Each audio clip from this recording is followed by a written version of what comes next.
What's up, fellow gamers? Phreak here. I'm the design lead of Summoner's Rift Team's live pod, and I'm here to talk to you about 25.11 as well as some other things going around in the league development world. Let's get into it. First thing, actually, is not about 25.11. It's partially, but it's also kind of future-seeking. We are moving some resources around on the SRT side.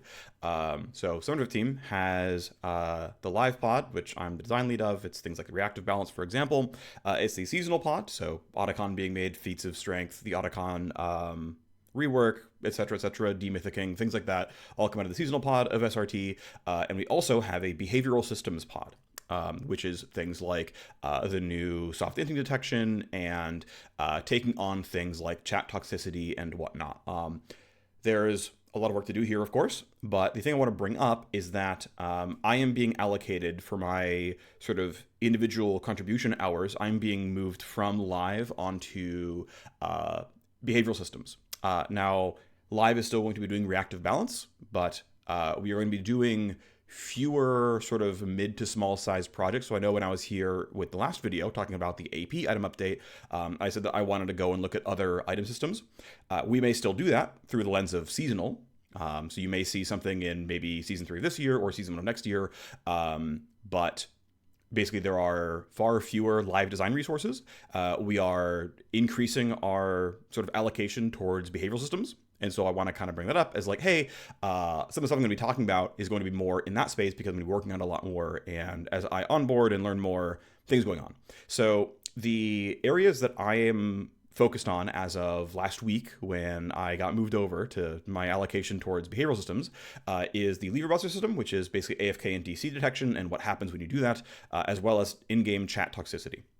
So to talk about LeaverBuster some, ultimately, I want to kind of take several steps back and talk about, hey, what are the goals of a system like this? Because functionally, what we have, will continue to, and in the future will make, is basically a punishment matrix, right? Because like ideally, everyone stays connected all game, and that would be good. But sometimes stuff happens. You have a graphics driver issue. Your RAM goes bad, you have some kind of weird corruption in your hard drive, who knows what, but like there's some amount of desync from a game that is understandable and forgivable and is going to happen. And there's some amount that people are going to do on purpose and leave a game because they don't want to, and because they don't want to play whatever, but League of Legends, the game, we say, hey, it's important that you stick it out and play with your team. And that is what you sign up for when you sign up to play a game of League of Legends. And so, hey, what is an acceptable level of leaves? What is an acceptable level over the course of 100 games? What is acceptable over the course of a year? What is acceptable for 2 or 3 times in a row, right? If your hard drive crashes and you're like, oh, I got a random game to disconnect. Okay, well, that's kind of weird. And then like you try to play the next day and you're like, oh, it's still happening. Shoot, I got to fix this. Again, we can assume best intents for people, but at the same time, there's also a limit at which like, even if you aren't intending to grief the game, there's a certain amount of that happening. Obviously, 1 DC should not be your permaban, of course. But so finding like the right limit there, like what is acceptable, what is reasonable. And to me, there's basically 3 spaces here to talk about. So one is informing players that you need to stick around. Right? There are plenty of games that people play where it's expected that you could just leave mid-game and that's fine. It's how the game works. It is not necessarily encouraged, but like hot dropping and whatever is like just part of how the game works, and it's fine. It's totally reasonable. And so when you come in and you play League or any other game that enforces stay for the session, there's a certain amount of like, hey, you do it once, we're like, hey, by the way, this was wrong. Don't do it again. If you do it again, okay, what's the escalation? What is the rate at which it escalates? What is the rate at which severity increases? At what point do we say you're gone from League of Legends forever or for, some large amount of time? Like, how do we figure that out? How do you work it off, right? There's a lot of questions to ask there, but essentially the first thing is, okay, well, let's make sure that players know that what they're doing is wrong. That either you chose to leave and you shouldn't, or you've got to fix your stuff before you come back to play the game. Worth noting that LeaverBuster is unranked queues and ranked queues are treated somewhat differently here. That leaving a ranked game is a larger severity offense, essentially. I'm simplifying heavily here, but the end result is that leaving a ranked game is a larger offense. So it's like, actually, I'm not sure my internet's back. We should play normal games to figure it out, right? Like if you're being really droppy or whatever, it's like, well, the stakes are higher in ranked, so don't do it. What's interesting is, of course, we have data on leave rates by queue, and the lowest one, unsurprisingly, is Clash. right? Clash has the fewest levers. Second least is ranked flex, right? Because you're predisposed to playing with pre-mades, and then it goes up and goes up and goes up, and unsurprisingly, ranked solo queue is the highest one. When theoretically, right, if that's like the queue that most people put the most emphasis on, right? No one cares if you're challenger and flex; they care if you're challenger and solo queue. Facts. Well, despite that, people are leaving a pretty decent portion of, some people, I should say, are leaving a decent portion of solo queue games. And right now, as I, again, onboarded into the space, started working the space about a week ago, I'm not saying this is going to be the final tuning by any means, but we have a tuning update coming into 0.11, so coming into next patch, where the number of games you're allowed to leave in a ranked game it basically is going down. That's the short of it, basically, is that the tolerance for leaving ranked games is going down, and the tolerance is going down by like more than double. If we were at a 5 before, we're at like a 13 now. Again, these are made up numbers, but like the relative matrix here, that's the math. Again, I'm obfuscating numbers on purpose. I'm not going to tell you how our systems work, but like, hey, by the way, tuning is significantly more aggressive in specifically ranked games. There's a second thing that matters here. So the second thing that we want to talk about is how do we inform the aggrieved parties, right? Those who are on the team of the person who just left the game. How do we tell them that, I know it sucked that you ran into that. Don't worry, though. It'll happen less in the future. And of course, we added that really recently with the, you get your instant feedback reports. We tell you, oh, this person you reported got hit 2 games later, or you were in a game, you didn't report them, but we hit them for this game. They're gone. We, delivered some kind of punishment here. I'm not saying this is perfect. In fact, we know there are things to update here in terms of the instant feedback to player system. But we want to improve this. We want to make it better. We've been talking about it, this week, previous week as well. Again, I just came onto the team. I have no idea what the other discussions were without doing a lot more catch up. But we know that this part can get better as well. I am not personally responsible for anything changing in this patch. Not saying it's not going to happen, but hey, by the way, for things that I can speak to as in terms of work that I have done, we know it should improve, and it will. Then the final one is actually shielding players from harm, right? So pillar 1 is let's make sure that players know what they're doing is wrong. Okay, pillar 2 is when convenient, and this is not the most important goal, but when it's doable, let's ensure that the aggrieved parties understand that there was some retribution on their behalf. And then the third one is let's shield players if they're not going to reform. So what I have seen from my investigation so far, from spending most of last week doing this, and a couple of some hours as well today and yesterday, while also handling reactive balance, that basically the short version of the summary here is it doesn't take very much to inform someone that what they're doing is wrong, and so really to me a penalty ladder. That's going to be the phrase I'm going to use. It's a penalty ladder, right? You go up the rungs of the ladder to get more penalties, right? As you do bad things. That ladder doesn't have to be very tall, actually. That there's not a very big difference between a very, very short ban and a week-long ban. Difference between a 3-day ban and a 3-week ban is basically nothing in terms of telling somebody what they did was wrong. That's what I have seen so far from looking at data and looking at anytime we change the tuning of these systems, and some servers even have different mechanisms, some of that for legal reasons, some of that for other reasons. And so it's okay, well, when I compare all these things, actually it doesn't appear from initial investigation that punishment severity does much for the reform case. So really, the third pillar is let's make sure players don't have to interact with malcontents, essentially. And my early sort of conclusion here, and it's why the LeaverBuster tuning has been 2.5x'd, where you're going to accelerate pretty fast and you're going to get kicked out much faster, is I think there's still some figuring out of exactly what level of various activities is okay, because theoretically you could math out what you think is going to be happening in the average case and then target that. But what it comes down to is our ability to shield players from reoffenders is currently weaker than it should. Now, again, we can totally do a better job of detecting things, of course, right? We can attack this from a lot of angles. But in terms of someone did a bad thing, they know what they're doing is a bad thing, their chat suspension or game suspension wears off, And what they do is come back and just reoffend almost right away. That is relatively common, actually. And again, we have to make the declaration of like, hey, what percentage of games are you allowed to disconnect when playing ranked? Like, it can't be 5 games ever. I've been playing League for 15 years. Guess what? I've DC'd more than 5 games of League over the course of the 15 years I played League of Legends.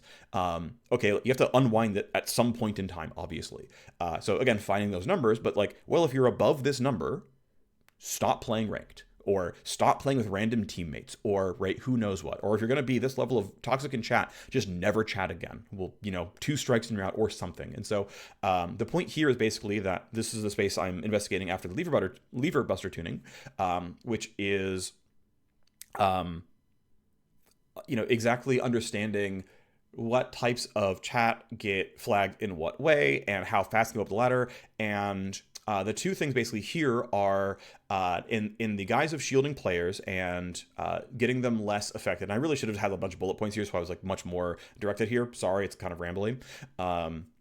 But the point basically is we're going to use things like you can't play ranked a lot less, because that's not a useful treatment in terms of changing how players are going to play the game. Now, again, if you have a bad internet connection, you might just have to not play ranked games because the bar for connectivity in ranked is going to be higher than what your internet can provide. Okay, you've got to play normals instead. Sorry, we don't want you playing ranked if you're going to DC this often. Sure. If you're going to say a bunch of racist crap, that's not okay anywhere. And so being like, you are racist, so stop playing ranked doesn't one, it is not good treatment. It doesn't actually change player behavior because it'll just be racist somewhere else. And 2, we're not shielding League of Legends players because you're just inflicting that harm on other people.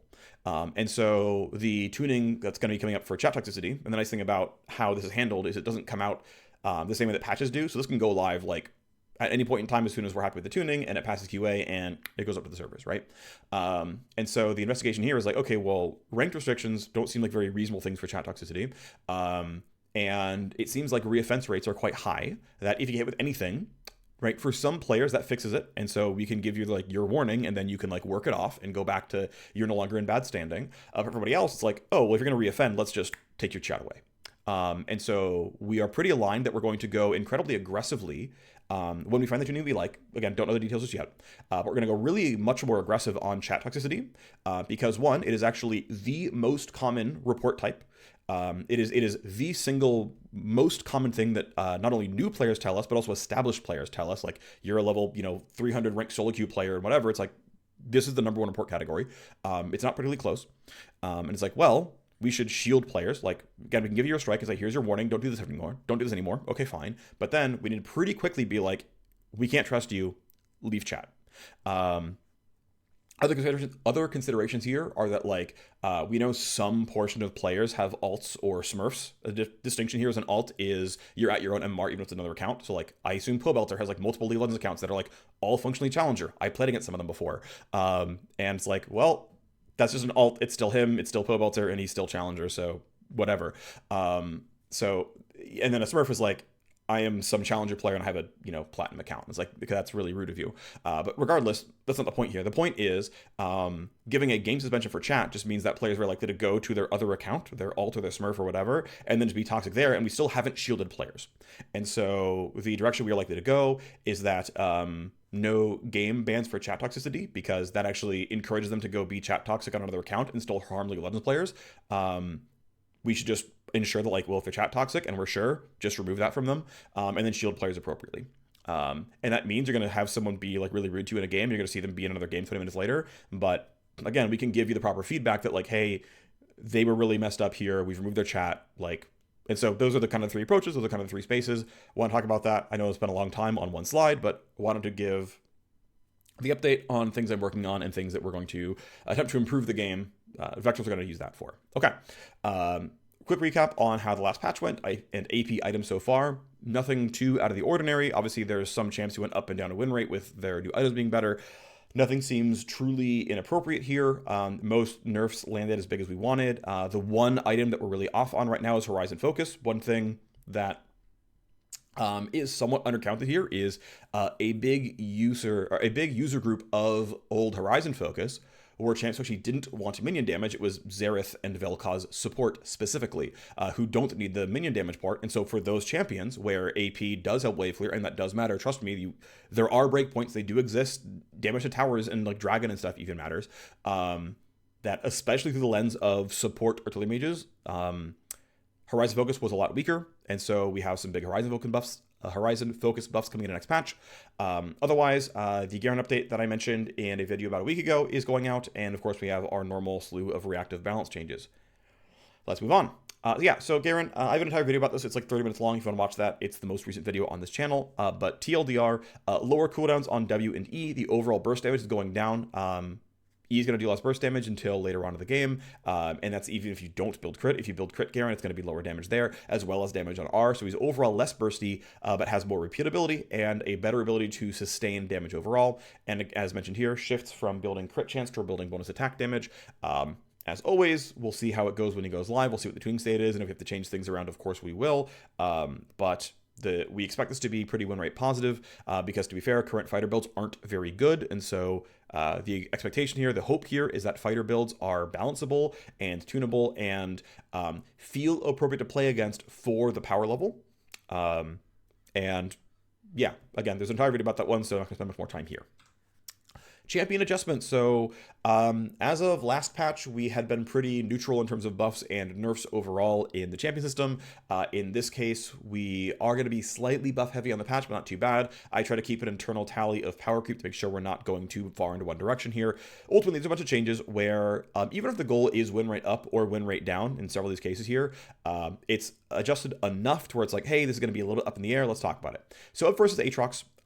The two primary changes here, like the primary goals here, are one, W back to physical, basically from popular requests from Aatrox players. Since we have the E bonus health ratio for Omnivamp, we have a different lever for build HP and build fighter items. And the nice thing is we're at a spot right now with Aatrox where he builds fighter items, except that he doesn't want to build Black Cleaver because it's really impossible to stack Cleaver.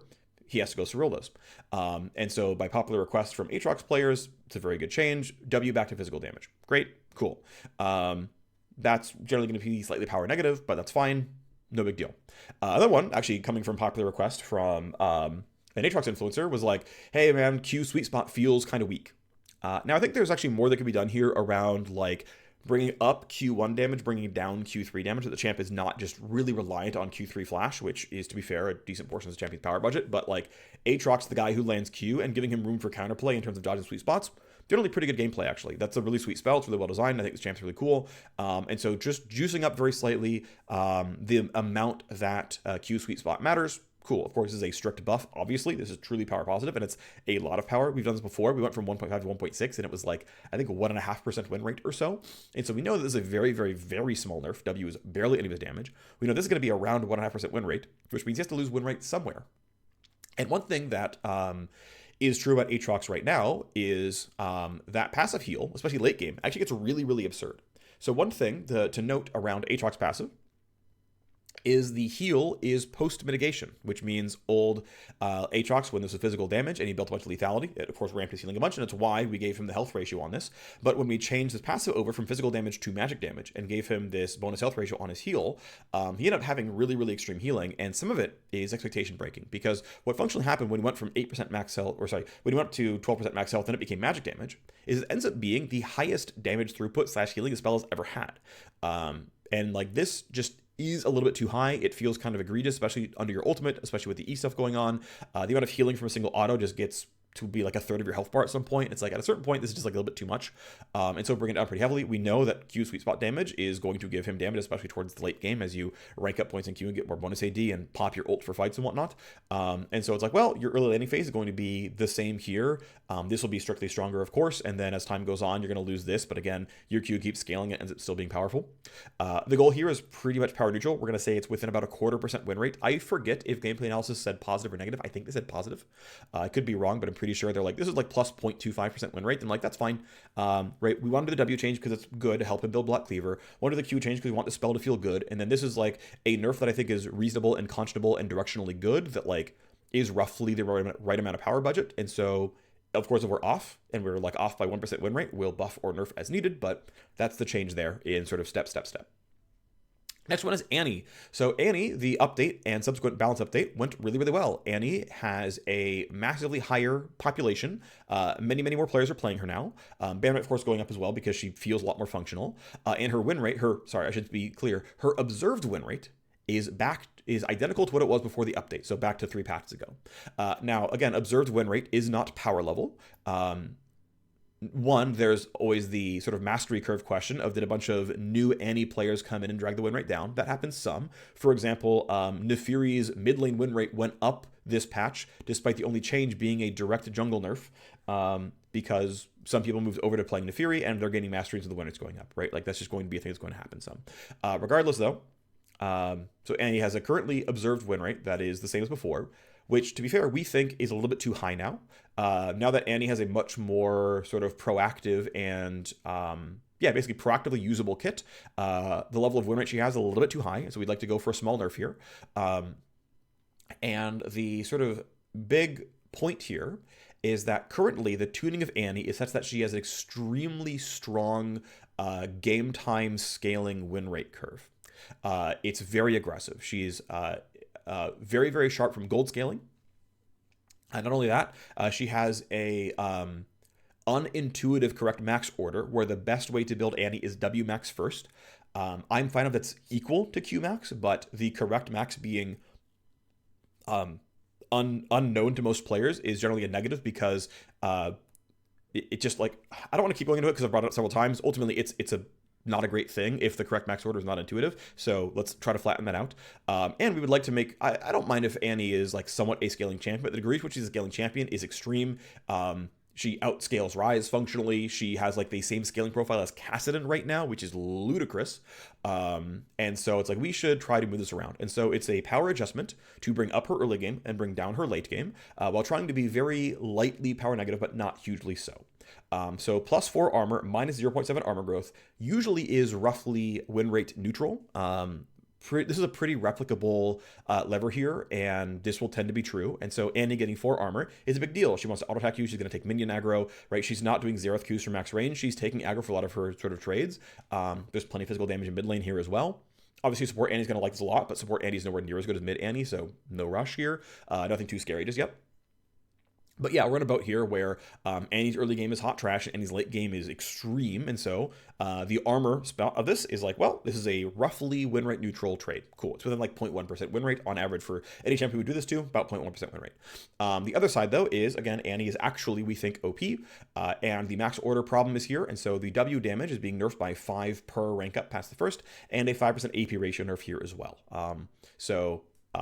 It's some late game damage down. Now, keep in mind, the W used to do exactly this damage, or pretty close to exactly this damage, before the R gave percent magic pen. And the percent magic pen, of course, means this R does more damage. So compared to, Tibbers spam Annie, this W still does just flat out 10% more damage than before.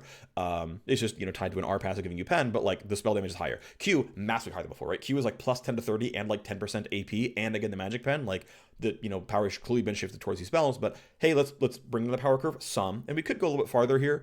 She could still gain more base armor, she could still lose more armor growth, but I didn't want to go any harder than this right now. We'll measure, we'll see what happens. This is going to let Q max and W max be closer in power level, which we think is a good thing.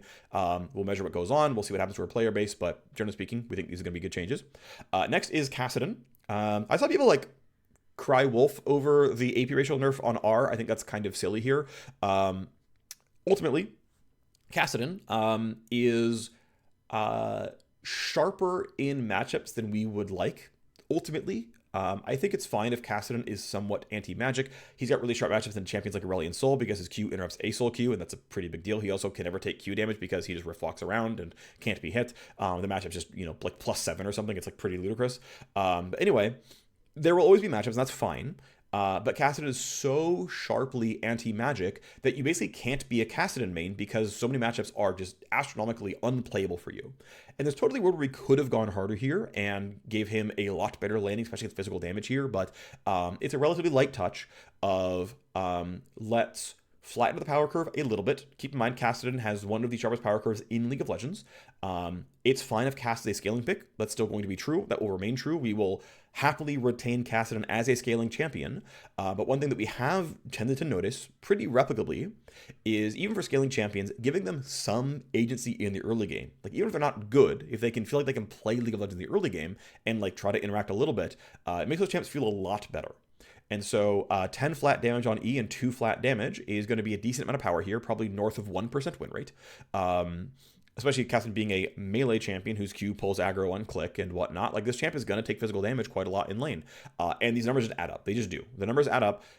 You get slightly better wave clear, you get slightly better trading, you get slightly better survival when you're getting traded on and whatnot. And so Cassidy has a slightly better laning phase. Again, about 1% win rate of better laning phase. Now we think Cassidy isn't actually underpowered. We think he just has such a fraught early game that he feels unplayable, which I don't think is an unreasonable conclusion to come to. And so it's like, well, let's, again, buff the early game, but let's, trade some power back. And so what we're nerfing back is 3% ability power per stack on R, which is a max nerf of 12% AP, taking the max stack R damage from 90% AP to 78% AP. Keep in mind there's also like a 6% max mana ratio and like 400 base damage here. So it's like, it's just not that big of a nerf.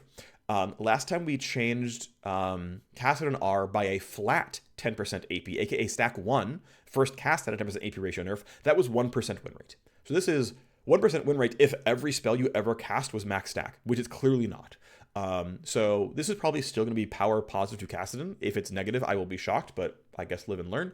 But yeah, the goal is to change him from like a 10% win rate over game time champion to maybe like 8% over game time, right? Like it's not that extreme, probably gonna be more like 9 or 8.5, something around there. But like, yeah, still a big scaling champion. He's still gonna scale. We'd have to go really hard on a lot of levers to make him not a strongly scaling champion.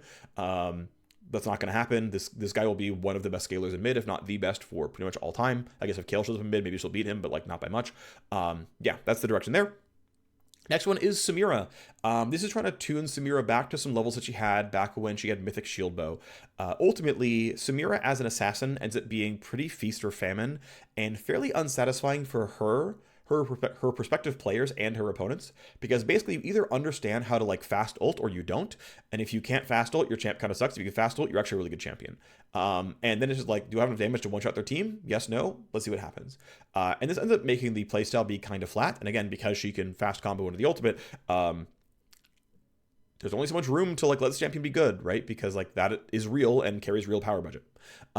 So this is going back to some numbers that she had back when, again, she had Mythic Shield Bow, which was a shield and some lifesteal. Well, we have this item in the game that gives you a shield and lifesteal. It's called Bloodthirster. It is her second most common slot 1 item, to be fair, 10% pick rate. It's a 90% collector. And it's like around as like slot 3 and 4. And this is trying to be like, you know what, actually, Samira's gameplay probably feels a lot healthier for her and her opponents if she's more like a skirmisher.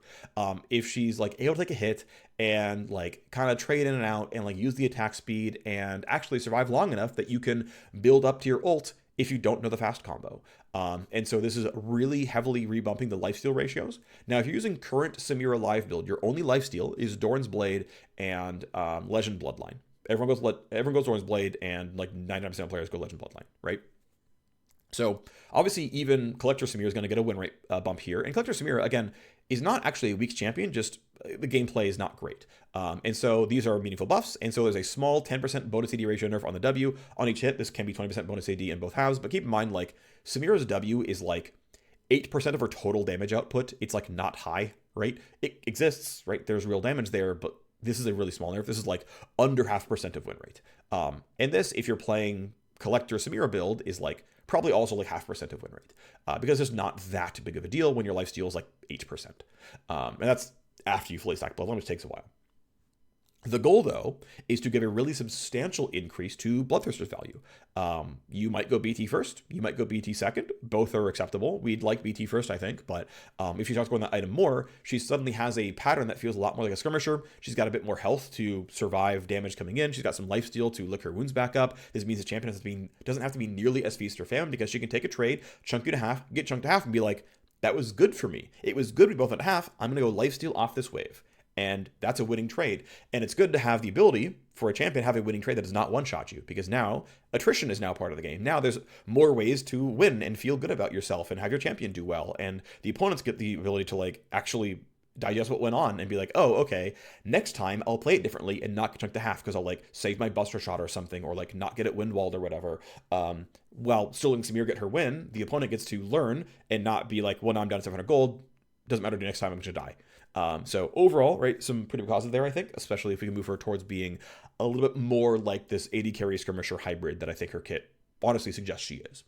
The final one here, that is a power adjustment, though pretty clearly going to be win rate positive, is Rise EQ damage, so this is the flux damage bonus on Q, which is based on R rank, which includes rank 0 of R, by the way, going from 1.1x from levels 3 to 5 to 1.2x 3 to 5, and then instead of being like 1.1, 1.4, 1.72, it's going to be 125, 15, 175, 2. So levels 3 through 5, right, again, plus 0.15, levels 6 through 10, plus 0.1, levels 11 through 15 plus 0.05, which is pretty small when your numbers are already at like 170, but still a buff there. Obviously pretty meaningful as recompense, because if we think this is going to be a very substantial, like close to 2% win rate buff on its own, nerfing W by a flat 10 damage. As a fun exercise, I went and looked back at Rune Prison's damage over time, and then told the designer, hey, Rune Prison's never done 70 damage rank 1 before. You're treading new ground. Not that it's exciting, but we're like, oh yeah, back on Rise Rework 1, it did this damage. Then Rise Rework 2, it did this much damage. And Rise Rework 3, it did this much damage. It's done 60, it's done 65, it's done 80.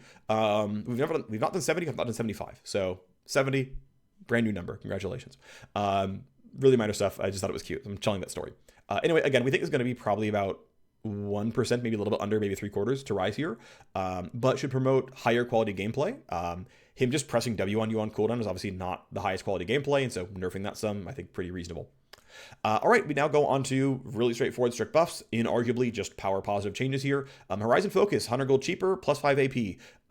Yeah, ultimately, for the support users, they actually use Damage Amp as pure Damage Amp, not only Damage Amp against champions, because they didn't wave clear. And so for a large cohort of support artillery champions, this was win rate negative because they didn't care about the AP as much as they cared about pure damage amp. We have seen though champions like Ahri slot this in, and it's like actually reasonable. It is one of her more common slot 2 items on Ahri now, so like the idea of reshaping it and making it a pretty solid slot 2 ace item, very real. With this buff, I expect to see champs like Syndra and co move over as well, and so I'm expecting to see a large boost in users here. And yeah, for now it is a generic plus haste plus damage stat stick. To be fair, Old Horizon Vogue was also generic plus haste plus damage stat stick. It just, you had to go through a hoop to get the damage. So anyway, this should be a relatively well-tuned item that if we have to retune Vel'Koz and Xerath to go, and coat around it, we totally will. But I think this makes the item very clearly join in as a very real item, and so we'll see it happen. Next up, minor QOL change, basically. Ash Q can stack when attacking towers. Yeah, probably should have happened a while ago, but I think it's a good change. I'm glad it's happening. You already could burn it and like get damage, but now you can build up to 4 stacks. Diana, with Diana having been for a while, she had to be tuned around rushing Leandris because Leandris is OP and she was good at it. She was good at applying the burn. That when we nerfed Leandris to be a more balanced item, Diana was a champion that couldn't really stomach the win rate loss, and so she was sort of most needed a direct win rate injection off of the Leandris nerf from last patch. And now she's going on towards like she's trying like Nashor's and Lichbane again, totally fine. Rocket Belt seems decent as well, but ultimately we have used this lever in isolation before of a passive monster mod here. It was 3.0, it went to 2.25, now it's going to 2.6. Again, it's just a number that says we can tune your jungle clear and tune your jungle power overall. And so I forget what we expect this to be win rate wise. It's going to be around 1% win rate. She's not terribly weak, but has room for a little bit of buff here. And so monster mod up to make jungle Diana better. Okay, great. Rengar, we are buffing a small amount. Rengar is kind of a situation where he's very hard to play. Even after accounting for after accounting for mastery, he's still at MMR skewed. At the end of the day, Rengar is a viable champion in like high diamond plus. Now it's only like 1.5% of players, and I think we generally want Rengar to be viable for a slightly larger cohort of players, and that means Rengar is going to be one of the best champs you can play in like challenger-ish. That's tended to be true in a lot of cases. Like Elise has often been here, Nidalee's often been here, and whatnot. We're going to tend to balance these kind of champions for relatively high skill brackets, but not only just pure elite. And so a small buff to Rengar here, it's going to make him look like one of the best champions, but again, in super high elo where they can actually play him is what it is. Regardless, this is a 10 cooldown buff on Rengar R. Not much to write home about here. It gives him those tools to assassinate more often. There is gameplay around the R, interesting kind of stuff going on. Not much to say, it's a simple buff. Sivir is getting an early game focus buff here. Her WAD ratio is getting buffed from levels 1 through 12, bumping the rank 1 through 4 AD ratio from 0.1 to 0.25, and of course rank 5, so 13 plus, it's the same spell as before. Ultimately, better early game, some win rate for Sivir, who can use a little bit. Sivir tends to be very, very easy to play. This is one of the champions who, one of the AD carries was basically no mastery curve at all, and so is meant to have this 51 or so % win rate like we see off champs like Misfortune. Twisted Fate, pretty simple change here, plus 10 flat damage on Q. This is a champ who did outright lose win rate from the Roa nerfs, and when the other items moved around and people are like looking better at Ludens and whatnot, he's not the guy building all the new stuff that got buffed, and so his relative power level compared to other mages has gone down, and we think TF can sustain a small buff here, and so 10 damage on Q. Cool. Twitch. So AP Twitch is getting buff here. Now, I want to call some things out. Support Twitch right now is like a 42% win rate champion. And like jungle Twitch, last I remember, I could be remembering, is like a 45% win rate champion. Now, jungle Twitch, support Twitch, I would tend to agree. I think we would tend to agree on the Riot side as well, that the gameplay quality of jungle Twitch and support Twitch aren't very high. So we're not terribly interested in making those really strong picks where you're going to play them at 50% win rates and like win a decent portion of your games. Bot lane farm AP Twitch, though, is the highest win rate option. It's only about 3% win rate behind AD carry Twitch. That if you look at Nashor's first slot, it's about 3% win rate behind Collector or Bork or Yuntal, roughly in that ballpark. And so we are going for AP scaling buffs, shocking, to buff specifically AP Twitch in a role where you get a lot of gold, and targeting a win rate such that AP Twitch in bot lane is going to be roughly balanced, and that should still land us in a tuning where jungle Twitch is one of the worst junglers, and support Twitch is functionally non-viable.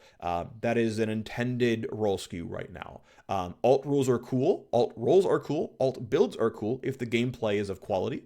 Again, for support Twitch, it's not really. So 42% becoming 44%, still a bad pick. Not going to see it many of your games. That's fine. They can stay there.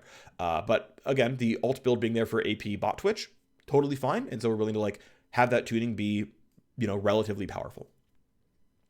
Last change here is to Phoenix Udyr. There are some viable fighter builds. Great. Qmax with Trinity Shojin seems to be like a very real build for Udyr. Okay, great. Actually, the win rates look very, very good on that one. If you know the right skill order, the win rates look really good on Qmax Udyr. Regardless, though, Rmax Udyr is clearly not as good as Qmax, and so we have some room to buff this one.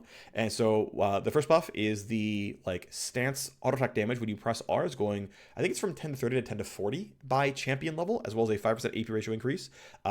We would like there to be a little bit more gameplay around playing Storm Udyr, so making him actually go for autos. Making that part of the power budget makes that helpful here. Also increasing the total damage of the R active by 0 to 40. This, keep in mind, it's a 6 rank ability, so it takes till level 11 to get all 40 damage here, and you have to be in the entire duration, but still, you can get that full duration there. And so some pretty clearly, strictly power positive buffs to R Udyr. Q Udyr is not likely to land a lot of R auto attacks. It's technically there, but it's not a lot of damage. But again, unless you rank up R, which Q Udyr is not going to do, it's a buff to R Udyr. We then go to strict nerfs. Cho'Gath, we just overshot last patch. That's all it comes down to. We overshot the buff. He got more than we wanted him to get. So we're moving him down by 0.5 armor growth. This puts him at 4.5, which to me is the stopping point of any pretty obvious tank type champion. The long-term goal that I have still for stats is get champs between 3.5 and 4.5 armor very, very long-term. We can kind of move things down that way. So Cho'Gath is at the benchmark for tanks as far as I'm concerned. And Annie, for example, in this patch going down to 4.0, so she's on her way down to sort of appropriate for a ranged squishy champion. But just try to again slowly move in that direction when it's possible, when it's easy to do. Cool, great. In general, yeah, useful there. Again, pretty small nerf. It's going to be about 1% win rate for a melee champion like this. Growth stats tend to not be strongly lane skewed, top versus mid. Right now, even though the generic observed win rate of top Cho'Gath and mid Cho'Gath are quite far apart, the win rate of Emax Cho'Gath and of Qmax Cho'Gath are actually identical between the two roles. That Emax Cho'Gath mid has the same win rate as Emax Cho'Gath top. Now, a decent portion of Emax Cho'Gath being good in mid is actually playing against champs like Yasuo, not Vex. So the true win rate of optimized skill order Cho'Gath probably still lower in mid. What that means is we have room to do a change that would maybe very, very lightly be top skewed, because technically at level 7, losing armor matters more in top lane than in mid lane. Again, very, very small degree. But we have room to do that. I think it's fine. And so a 0.5 armor growth nerf there, which again, Cho'Gath is actually another champion who has an extremely high late game growth curve, more than he probably needs. Yes, he's an infinite stacking champion, sure, but again, the growth curve is really, really substantial here, and bringing down some late game to make late games less explosive and whatnot. Right, to talk about this a little bit at length, part of the reason that we went and nerfed a bunch of items a while ago was like, wow, our late games were too explosive, too death touchy, damage was getting too high, and it's like, we can do that by nerfing the value of gold, we can nerf that by nerfing the income, but the rate at which people buy items actually feels pretty appropriate in terms of like finishing 3 items in the average game. We can also take down some late game power overall, just like the amount of power expressed on level 18 champions at 3 items, and that can be ability power ratios, that can be rank up damage, that can be stat growth, all those kind of things, right? And so all ways of bringing some things down, which will allow us to bring other things up over the course of time. And so again, I really like late game nerfs so we can swing them, and so I will generally try to see if we can go that way if it ever makes sense. Otherwise, we have Elise, pretty small nerf here. We're not trying to go after any of her base damages or anything. Her overall spell damages seem okay for where we are right now. So taking down the passive on hit damage by 5% AP, pretty small lever. We've used it before. It's going to be like 0.75% of win rate. Ultimately, Elise was buffed last patch when she got access to Lichbane Storm Surge much more easily. Her build comes online like several hundred gold more quickly. She has more move speed running around. She has more burst damage in functional practice as a result of this one. Elise gained a lot of power because the items got better. We will always tune champions after tuning items because, like, well, we like this power level of Lichbane. It's doing the right things for us. We like the new Storm Surge. It's doing the right things for us. Okay, great. With that being the case, let's go ahead and tune the champions appropriately. Elise is one of the champions who's doing a bit too well, so down she goes. Next one is Lucian here. The tuning of his E that put it at 14 seconds was a little bit too short. It allowed him to basically fully reset E off a full combo, which he didn't want that to happen in the early landing phase before he got some ability haste. And so stretching that back out to 16, it's still shorter than it was a while back. I think giving him an early game buff was good. Giving him more mobility was good. Again, the old number was 17. Now it's 16, so a little bit shorter than it was before the buff, but Lucian has been probably the actual best AD carry, at least for solo queue, for a bit now since that last buff. It's finally caught on enough. The win rate's been going up, the ban rate's been going up. Sorry, pick rate and ban rate have been going up. And so room for a nerf, matches player perception. Okay, great. And yeah, leave some downtime for the E reset, which I think is probably correct. Finally, we overshot the smolder buff. We were aiming for 1%. We got closer to 2. We gave him scaling buff, which we're happy with. We're very happy that he's going for he's getting more value out of stacks. We know it's the kind of thing that smaller players want. We think we're not close to being pro-judged or anything. But it's like, well, for a while, this champ had some training wheels numbers on him that he doesn't really need. Let's make sure that this champ that can keep stacking and scaling and doing pretty well in the late game is properly assailable in the mid game. For a while, he had a very inflated health regen for an AD carry. We're now putting him at pretty much the average for an AD carry. That's not going to be that much win rate, and we want to go for just about 1% win rate. And so for the rest of this, it's -2 armor. There is a small chance this is over magnitude. I don't think that's going to be the case here. Also, health regen tends to not be feelable compared to its win rate impact, and so this will tend to be this shouldn't tend to harm the experience of playing Smolder very much. Again, you still have things like Fleet, so it's not like that big of a deal. And again, 2 armor is just there to hit kind of win rate goals around Smolder being, having a pretty normal for an AD carry, normal for a range squish champion level of armor, cool, and letting him enjoy that high level of stacking gameplay. That's the patch. Thanks for watching. I'll see you next time. Bye-bye.